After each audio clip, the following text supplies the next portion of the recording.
ಮಂಗಸೂಳಿ ಶೇಡ್ಬಾಳದಲ್ಲಿ ರಸ್ತೆ ಅಭಿವೃದ್ಧಿಗೆ ಚಾಲನೆ. ನಾನು ಹಿರಿಯ ಸಮರ್ಥ, ಮಂತ್ರಿ ಸ್ಥಾನ ಕೊಟ್ಟರೆ ನಿಭಾಯಿಸಬಲ್ಲೆ. ರಾಜು ಕಾಗೆ. ನಾನು ಕಾಗವಾಡ ಮತಕ್ಷೇತ್ರದಿಂದ 5 ಬಾರಿ ಶಾಸಕನಾಗಿದ್ದೇನೆ. ಹಿರಿಯ ಮತ್ತು ಅಪಾರ ಅನುಭವ ಹೊಂದಿದ ನನಗೆ ಮಂತ್ರಿ ಸ್ಥಾನ ಕೊಟ್ಟರೆ ಅದನ್ನು ಸಮರ್ಥವಾಗಿ ನಿಭಾಯಿಸುತ್ತೇನೆ ಎಂದು ಕಾಗವಾಡ ಶಾಸಕ ರಾಜು ಕಾಗೆ ಹೇಳಿದ್ದಾರೆ.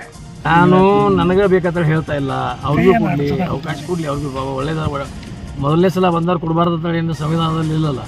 ಅವ್ರು ಇಂಟೆಲಿಜೆಂಟ್ ಇದ್ದರು, ಅವ್ರ ತ್ಯಾಗ ನೀಗಿಸುವಂಥ ಶಕ್ತಿ ಇತ್ತು, ಅವ್ರಿಗೂ ಕೊಡಲಿ.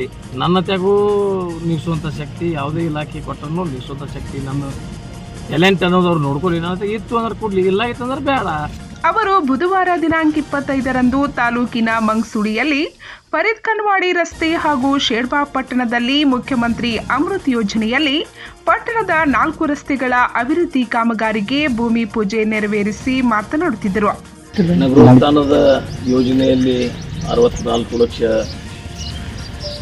ರೂಪಾಯಿದ ಎಲ್ಲ ಬೇರೆ ಬೇರೆ ವಾರ್ಡ್ಗಳಲ್ಲಿ ರಸ್ತೆ ಕಾಮಗಾರಿಗಳ ಉದ್ಘಾಟನಾ ಸಮಾರಂಭದಲ್ಲಿ ನಾವೆಲ್ಲ ಇವತ್ತು ಕೂಡಿದ್ದೀವಿ.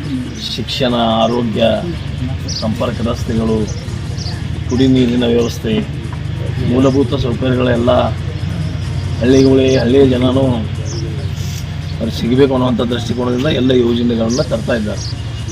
ಈಗಾಗಲೇ ಆರೋಗ್ಯ ಕೇಂದ್ರಗಳು ಸಹಿತ ನಾವು ಪ್ರತಿಯೊಂದು ಹಳ್ಳಿಗೆ ಈಗಾಗಲೇ ಕಾಗವಾಡದಲ್ಲಿದ್ದಂಥ ಒಂದು ಪ್ರಾಥಮಿಕ ಆರೋಗ್ಯ ಕೇಂದ್ರವನ್ನು ಅಪ್ಗ್ರೇಡ್ ಮಾಡಿ 100 ಬೆಡ್ಡಿನ ಒಂದು 100 ಹಾಸಿಗೆ ಬಿಡುವಂಥ ಒಂದು ಆಸ್ಪತ್ರೆಯನ್ನು ಉನ್ನತೀಕರಣಕ್ಕೆ ಈಗಾಗಲೇ ಟೆಂಡರ್ ಆಗಿದೆ. ಅದನ್ನು ಸಹಿತ ಕೆಲವೇ ದಿನಗಳಲ್ಲಿ ಪೂಜೆ ಮಾಡ್ತಾಯಿದ್ದೀವಿ. ನಿನ್ನೆ ಮಧುಬಾವಿ, ಶೇಡ್ಬಾಳ್ ರೈಲ್ವೆ ಸ್ಟೇಷನ್, ಕೆಂಪುವಾಡ ಮತ್ತು ಬಾಂಡೆಗಾಂವ್ ಇಷ್ಟಾಗಿದ್ದಾವೆ. ಇನ್ನೂ ಒಂದು 3-4 ಪಾರ್ಕ್ನಲ್ಲಿ ಮತ್ತು ಎಲ್ಲೆಲ್ಲಿ 3-4 ಕಡೆ ಇನ್ನೂ ವರ್ಕೌಟ್ ಕೊಟ್ಟಿಲ್ಲ. ಆರೋಗ್ಯ ಕೇಂದ್ರ ಇರಲಿ. ಮಂತ್ರಿಗಿರಿಗಾಗಿ ಸಹಿ ಸಂಗ್ರಹದ ಕುರಿತು ಪತ್ರಕರ್ತರ ಪ್ರಶ್ನೆಗೆ ಉತ್ತರಿಸಿದ ಅವರು, ಯಾರು ಬೇಕಾದರೂ ಮಂತ್ರಿ ಪಟ್ಟಕ್ಕಾಗಿ ಬೇಡಿಕೆ ಇಡಬಹುದು.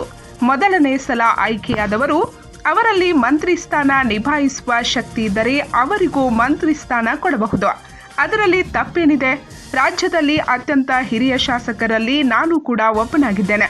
ಸಾಕಷ್ಟು ಅನುಭವ ಹೊಂದಿದ್ದೇನೆ. ನನಗೂ ಮಂತ್ರಿ ಸ್ಥಾನ ನೀಡಿದರೆ ಅತ್ಯಂತ ಸಮರ್ಥವಾಗಿ ನಿಭಾಯಿಸುತ್ತೇನೆ.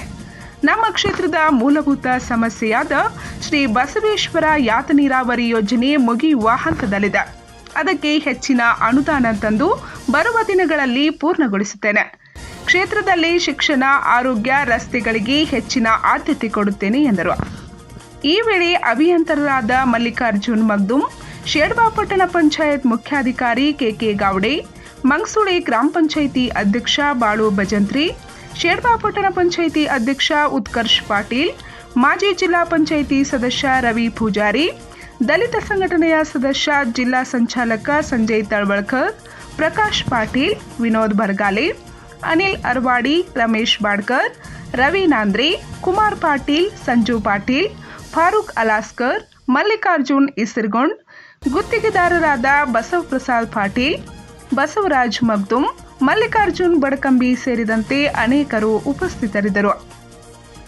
ಪಂಚ್ ನ್ಯೂಸ್ಗಾಗಿ ಮಂಗಸೂಳಿಯಿಂದ ಬಸವರಾಜ್ ತಾರ್ದಾಳೆ.